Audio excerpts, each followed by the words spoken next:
No nii, Kuikuri teine etapp Simo tuulikust ja see kohe selgub hiljem. Aga panen mööda maanteed siit edasi ja suundun siis Väikse Väina tammi poole. Ehk siis vaatab, mis siin vahepeal ja kogu sellel teekonnal põdevat veel ees ootab. Aastal 1939 külastas Konstantin Päts Saaremaad ja Muhumaad ja oma külaskäigu ajal istutas siia Väikse Väina tammi lähistele Muhumaale 2 tammepuud. Need väga pikalt just ei kestnud, aga nõukogude ajal ikkagi jäi säilima mälestus kui presidendi alleest, kuhu president siis istutas oma puud. 2008. aastal tuldi mõttele luua siia presidendi allee ja Arnold Rüütel ja hilisemad presidendid on siia istutanud Pärna puud. Konstantin Pätsi ja Lennart Meri puhul on olnud istutajaks nende järeltulijad. Väikse Väina alguses on ka teise maailmasõjas hukkunute mälestusmärk. Seal paistis ka nii vene kui eesti nimesid. Nii 41. aastal sakslaste poolt kui 44. aastal venelaste poolt forsseeriti siit Muhumaalt edasi Saaremaa poole. Ehk siis vallutamine toimus samamoodi läbi Muhu ja mindi üle Väikse Väina Saaremaal edasi. Eks loomulikult selle dessandi jooksul oli ka hukkunuid.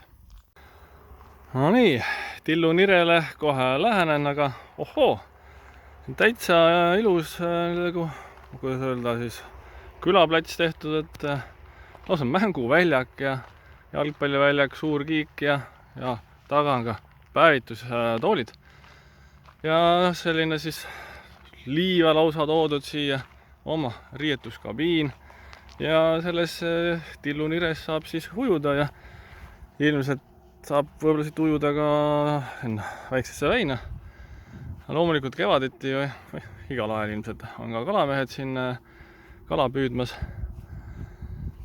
Aga ohoo, mul on nagu siia jäetud üks varustus. Aga mis seal ikka? Mis ma sealt mööda Väikest Väina tammi ikka kõmsin? Võtan supilaua ja jätkan oma Kuikuri rännaku etappi.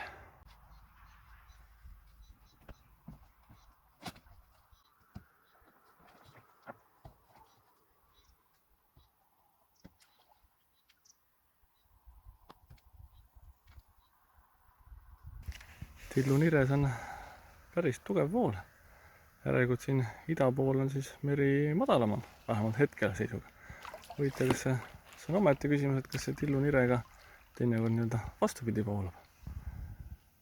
Ees paistab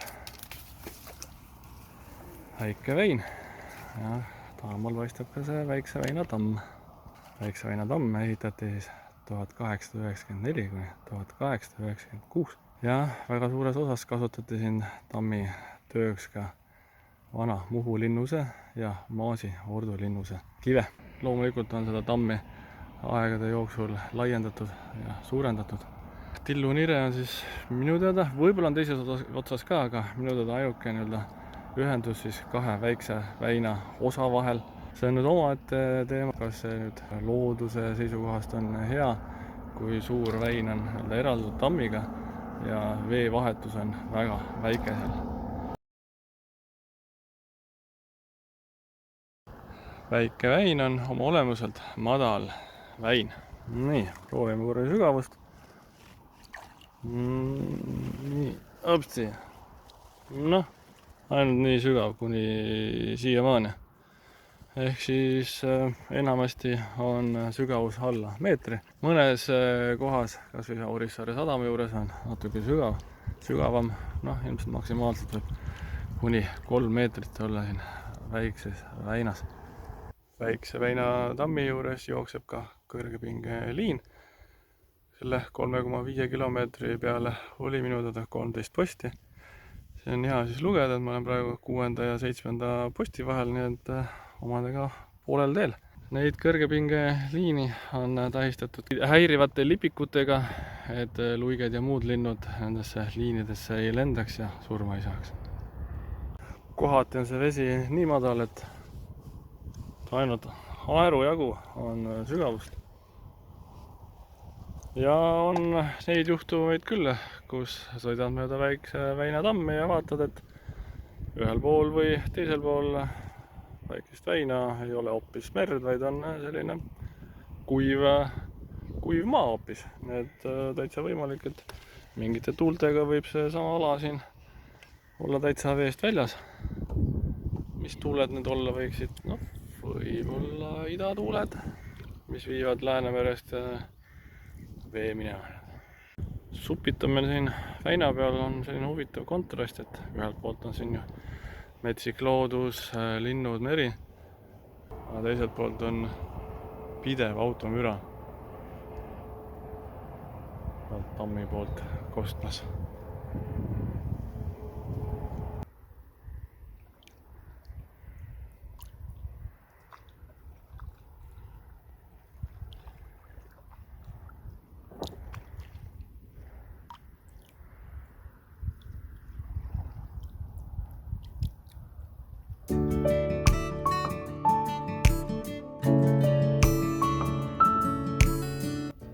Võiks öelda, Väikse Väina tammi ulatuses on juba tuldud, aga Väikse Väina tammiga ma siin hetkel ei lõpeta.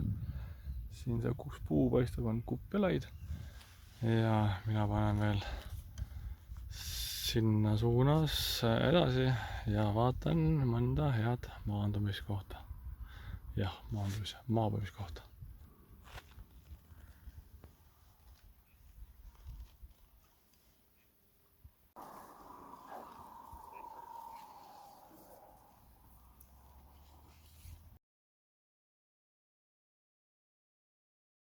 Nii, ma arvan, ma olen ikka õigesse kohta jõudnud. Ja siin roostiku ääres ma olen. Ja nüüd natuke keeran. Siit see, kus päike paistab, siit peaks siis läbi roostiku ragistama, et kaldale jõudma.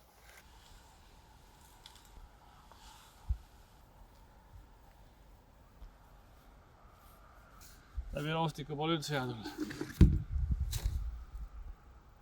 Aga mõnus oli. No nii, jõudsin parklasse. Asi oli väga huvitav silt, et eramaa, käi jala, ära jäta endast midagi maha. Ups, mul jäi supp siia. Jah, vabandust, võtan kaasa. Kuikur rännaku teise etapi lõpp. Öö, nagu tähis või ausammas või mida see endast siis kujutada võiks. Aga see tegelikult tähistab seda, et mitte kõik saarlased ei räägi ööd, vaid ka mõned saarlased siin nüüd Orissaarest pöidest ida poole ja Muhu räägib ikka õõtähte ka. Miks see nii on? Noh, seostatakse seda, et see piir klapib enam-vähem Liivi ordu ja Saare lääne piiskopi piiriga. Minu väike teooria aga ütleb, et sellised erisused tekivad geograafia eripära pärast. Kui vaadata Saaremaa kaarti, siis on siin Koigi raba, suur raba, just mis takistab inimeste liikumist ida ja lääne suunas, mis tähendab seda, et paljud inimesed, kes siin olid pigem Pöide, Orissaare, Muhu, nemad rändasid rohkem mandri poole, Lihula ja Virtsu poole ja olid suuremas kontaktis mandri inimestega ja sealt nemad siis said selle õõtähe rohkem. See, et saarlased enam õõtähte ei räägi, eks see on ka nüüd ajas juba muutub.